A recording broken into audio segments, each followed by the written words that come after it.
Discours de la servitude volontaire.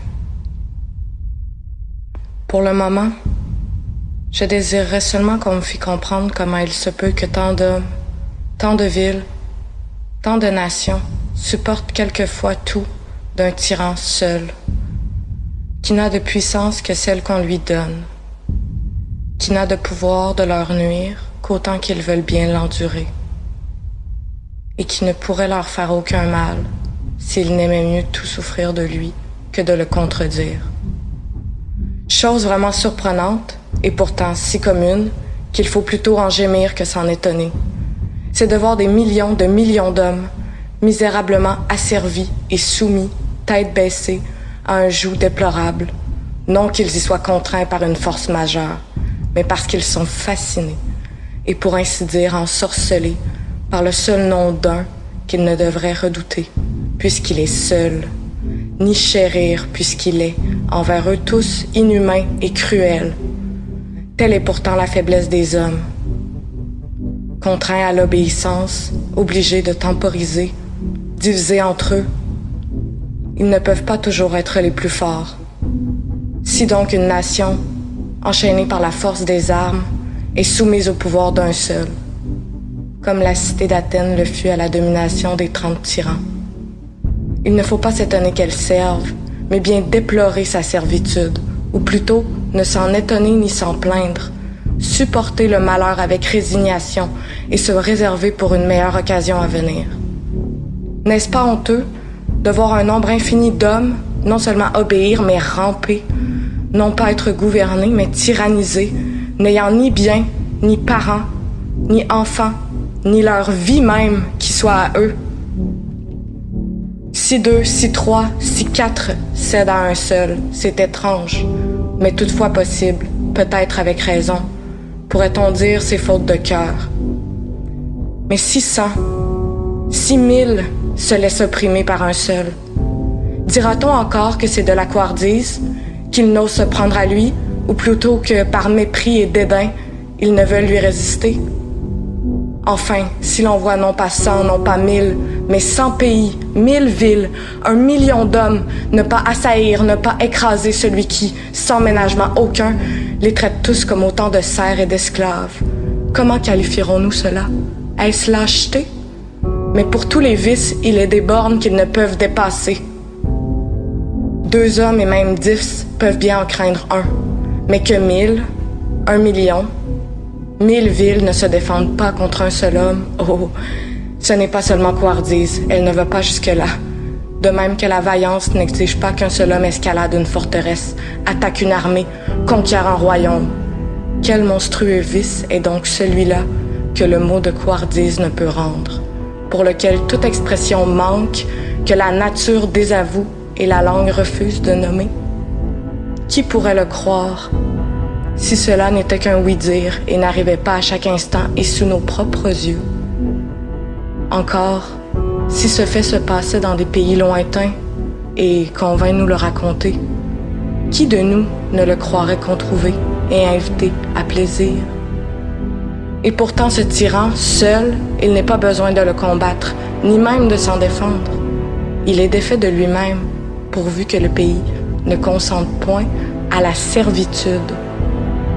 Il ne s'agit pas de lui rien arracher, mais seulement de ne rien lui donner. Qu'une nation ne fasse aucun effort, si elle veut, pour son bonheur, mais qu'elle ne travaille pas elle-même à sa ruine. Ce sont donc les peuples qui se laissent, ou plutôt se font garrotter, puisqu'en refusant seulement de servir, ils briseraient leurs liens. C'est le peuple qui s'assujettit et se coupe la gorge, qui, pouvant choisir d'être sujet ou d'être libre, repousse la liberté et prend le joug qui consent à son mal, ou plutôt le pourchasse. Certes, ainsi que le feu d'une étincelle devient grand et toujours se renforce, et plus il trouve de bois à brûler, plus il en dévore, mais se consume et finit par s'éteindre de lui-même quand on cesse de l'alimenter. Pareillement, plus les tyrans pillent, plus ils exigent, plus ils ruinent et détruisent, Plus on leur fournit, plus on les gorge. Ils se fortifient d'autant et sont toujours mieux disposés à anéantir et à détruire tout.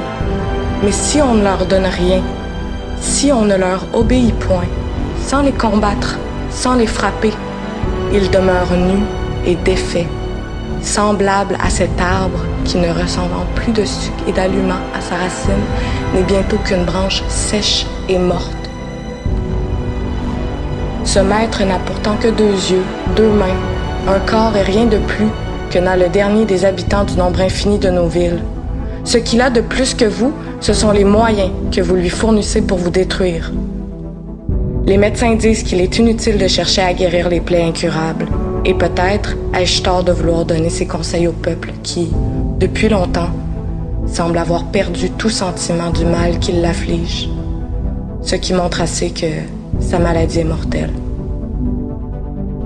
Cherchons cependant à découvrir, s'il est possible, comment s'est enracinée si profondément cette opiniâtre volonté de servir, qui ferait croire qu'en effet l'amour, même de la liberté, n'est pas si naturel. Mais en vérité, est-ce bien la peine de discuter pour savoir si la liberté est naturelle? Puisque nul être, sans qu'il en ressente un tort grave, ne peut être retenu en servitude, et que rien au monde n'est plus contraire à la nature, pleine de raison, que l'injustice. Que dire encore? Que la liberté est naturelle et qu'à mon avis, non seulement nous naissons avec notre liberté, mais aussi avec la volonté de la défendre. Et s'il s'en trouve par hasard qui en doutent encore et soient tellement abattardis qu'ils méconnaissent les bienfaits et les affections innées qui leur sont propres, il faut que je leur fasse l'honneur qu'ils méritent et que je hisse, pour ainsi dire, les bêtes brutes en chair pour leur enseigner et leur nature en leurs conditions. Les bêtes, Dieu me soit en aide. Si les hommes veulent les comprendre, leur cri « Vive la liberté !» C'est vraiment chose merveilleuse qu'ils se laissent aller si promptement pour peu qu'on les chatouille. Les théâtres, les jeux, les farces, les spectacles, les gladiateurs, les bêtes curieuses, les médailles, les tableaux et autres drogues de cette espèce étaient pour les peuples anciens les appâts de la servitude, la compensation de leur liberté ravie, les instruments de la tyrannie. Ce système, cette pratique, ces allègements étaient les moyens qu'employaient les anciens tyrans pour endormir leurs sujets dans la servitude. Ainsi, les peuples abrutis, trouvant beau tous ces passe-temps amusés d'un vain plaisir qui les éblouissait, s'habituaient à servir aussi niaisement, mais plus mal encore, que les petits-enfants n'apprennent à lire avec des images enluminées. Les tyrans romains renchérirent encore sur ces moyens, en festoyant souvent les hommes des décuries, engorgeant ces gens abrutis et les flattant par où il était plus facile à prendre, le plaisir de la bouche. Aussi, le plus instruit d'entre eux n'eût pas quitté son écuelle de soupe pour recouvrer la liberté de la République de Platon. Les tyrans faisaient ample largesse du quart de blé, du septier de vin, du sesterce, et alors c'était vraiment pitié d'entendre crier « Vive le roi !» Les lourdeaux ne s'apercevaient pas qu'en recevant toutes ces choses, ils ne faisaient que recouvrer une part de leur propre bien, et que cette portion, même qu'ils en recouvraient, le tyran n'aurait pu la leur donner si auparavant ils ne l'eût enlevé à eux-mêmes. Mais ils ne font guère mieux ceux d'aujourd'hui, qui avant de commettre leurs crimes, même les plus révoltants, les font toujours précéder de quelques jolis discours sur le bien général, l'ordre public et le soulagement des malheureux. Vous connaissez fort bien le formulaire dont ils ont fait si souvent et si perfidement usage. Eh bien, dans certains d'entre eux, il n'y a même plus de place à la finesse, tant et si grande est leur impudence.